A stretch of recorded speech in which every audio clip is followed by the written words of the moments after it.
Hello పిల్లలు, సెలవులు ఇచ్చేశారు కదా. ఏంటి విశేషాలు? చాలా బాగా ఉన్నాయి ఎండలు.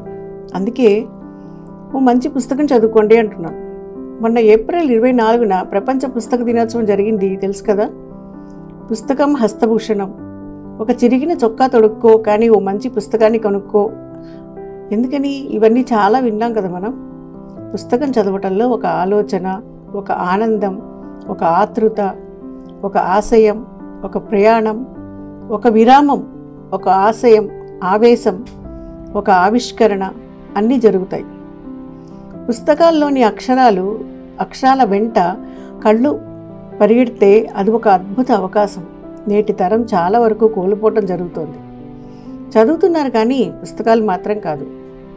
పుస్తక పఠనం ద్వారా మస్తిష్కంలో ఒక మథనం జరిగితేనే అభివృద్ధి.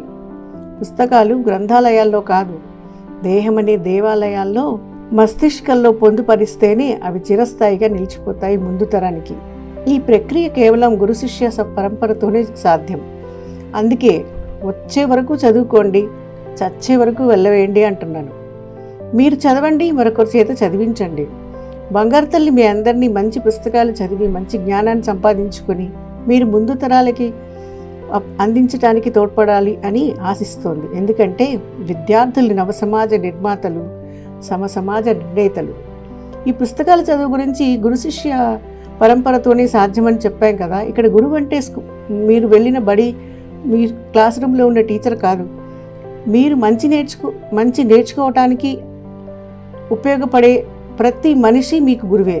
ఆ స్థానంలో ముందు మీ తల్లే ఉంటుంది. గురువు యొక్క గొప్పతనం ఎలాంటిదంటే, బ్రహ్మస్థానే కృతం పాపం విష్ణుస్థానే వినశ్రుతి, విష్ణుస్థానే కృతం పాపం శివస్థానే వినశ్రుతి, శివస్థానే కృతం పాపం గురుస్థానే వినశ్రుతి, గురుస్థానే కృతం పాపం నాస్తి స్థానే వినశ్రుతి.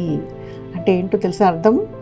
బ్రహ్మ దగ్గర చేసిన తప్పులు విష్ణువు దగ్గర చెప్పి దిద్దుకోవచ్చు, విష్ణువు దగ్గర చేసిన తప్పులు శివుని దగ్గర చెప్పి దిద్దుకోవచ్చు, శివుని దగ్గర చేసిన తప్పులు గురువు వద్ద చెప్పి దిద్దుకోవచ్చు. కానీ గురువు వద్ద చేసిన తప్పులు వేరే ఎవరి దగ్గర చెప్పి దిద్దుకొనలేము. అంతటి గొప్ప వ్యక్తి గురువు అని మన వేదాల్లో చెప్పబడింది కనుక గురువుల్ని గౌరవించడం మన సాంప్రదాయం, బాధ్యత.